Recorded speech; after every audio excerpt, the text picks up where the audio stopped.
The D&D 5e Player's Handbook is mostly about the many ways to attack stuff in a fantasy world, so it's obvious why combat can take up most of your game time. Hey, what's your strength modifier? Oh, what's your spell save DC again? Wait, what does grapple even do? And the classic. I swing my sword and... Okay, carry the... 7. When we all want more game time to explore those fantasy worlds and have fun, sometimes non-violent interactions with their people. So in this video, I'm going to give you 4 tips and tricks for keeping your combat fast and fun. Now roll initiative. Hi, Bob here, and welcome to Bob World Builder. Hit that subscribe button for weekly guides and D&D tips to make our games more fun together. And in the spirit of togetherness, we are joined this week by Mark and Gonzo from Dungeon Class, another fun-focused D&D channel to share one of their top tips for combat. And I saved one of my best tips for their video, so be sure to check it out after this one, link in the description. So counting down, number 4 for smoother combat is fight to live, instead of fighting to the death. The Player's Handbook states that hit points represent a combination of a creature's durability or stamina, their willpower, and their luck. So while reaching 0 HP doesn't even necessarily mean death, most creatures are going to run away well before their hit points run out, especially if a player character deals massive damage or starts casting spells, because who knows what else that spellcaster could be capable of. But the best part about fighting to live is it often leads to exciting, dangerous chase scenes that could... Wait a minute. Much better. Exciting, dangerous chase scenes that could attract the attention of even more dangerous creatures. However, fight and flight aren't the only options. When that bandit throws their weapon aside and surrenders, your PCs have to make an important decision about what to do with this guy. Do they let him go? Do they tie him up and leave him? Do they derail their entire quest to drop him off at the nearest town guard, or just take the easy and evil way out? Surrendering, running away, and seeking help are all more interesting options than slowly whittling away at hit points. But what if I told you a zombie doesn't have to have all 22 of those hit points? That's right. Tip number 3 is tweak the numbers.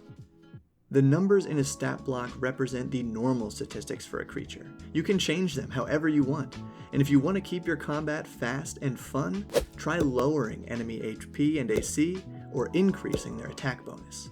Dropping total HP makes combat faster whether or not you're fighting to the death, and you can even create super low HP minions that go down in one hit for super cinematic combat. Plus, changing AC and attack bonuses means fewer misses and more hits. DMs, players, nobody likes to miss during combat, and sure, you can still describe every miss as a glancing blow, but unless you're rolling damage, that combat does not progress on that turn. Tweaking the numbers can also be a fun world-building exercise by making you consider, why is this zombie weaker than normal? Maybe it's missing an arm, maybe part of its brain is exposed. Describing a few little details makes this fight more immersive and hints to your players that this isn't just a normal old zombie. This is unknown, it's new, and that's exciting.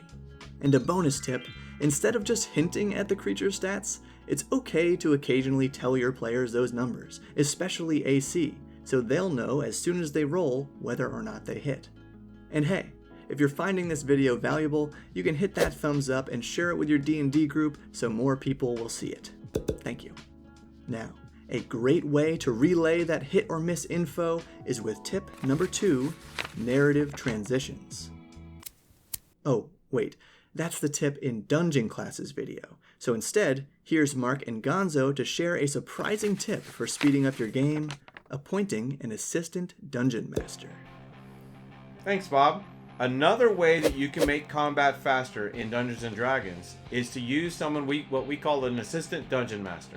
Mark, we both know that there's people that sometimes don't always want to play the game. They may be not interested, but they may be okay with just keeping track of some things or helping the dungeon master out. could be someone who's learning the game or actually wants to be a dungeon master, and they say, can you kind of show me what you're doing behind the screen? And that's a great person that can help out as an assistant DM. Now, but here's the question. What would an assistant DM do?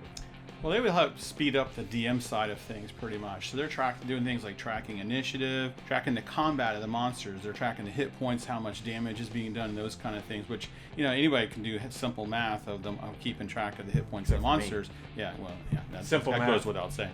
But if they feel really comfortable, they could really maybe actually work the big bad evil guy. They're often complicated. They have lair actions and things.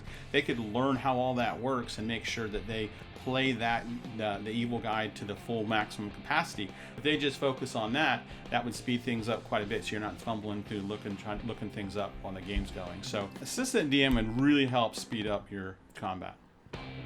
I love this idea because it takes a ton of pressure off your shoulders and allows an engaged player, or maybe one who's bored because they need more to feel more involved. And Dungeon Class has an entire video on assistant DMs over on their channel, so check that one out after you watch my tip in their combat video.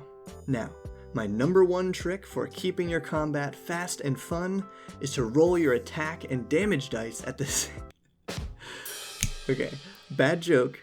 Rolling attack and damage dice together, using average monster damage instead of rolling, and every alternative initiative method I've ever heard, even getting rid of initiative, are common tricks for speeding up the game, but in my experience, none of them make much of a difference.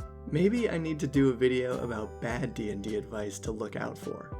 Anyway, one good tip I haven't brought up because it needs its own video is using theater of mind instead of a grid. But the actual number one tip for smooth combat is be prepared.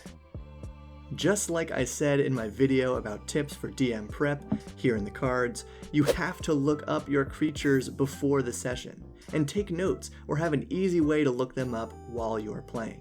But it's not all on you. Remind your players to review their spells and abilities, reward the ones who are always ready to go on their turn, and read the room. If everyone looks bored, it's time to wrap it up or throw in an explosion. So let me know in the comments what is your best trick for quicker combat, and remember to check out Mark and Gonzo over at Dungeon Class. Thank you Timu for joining Patreon this week.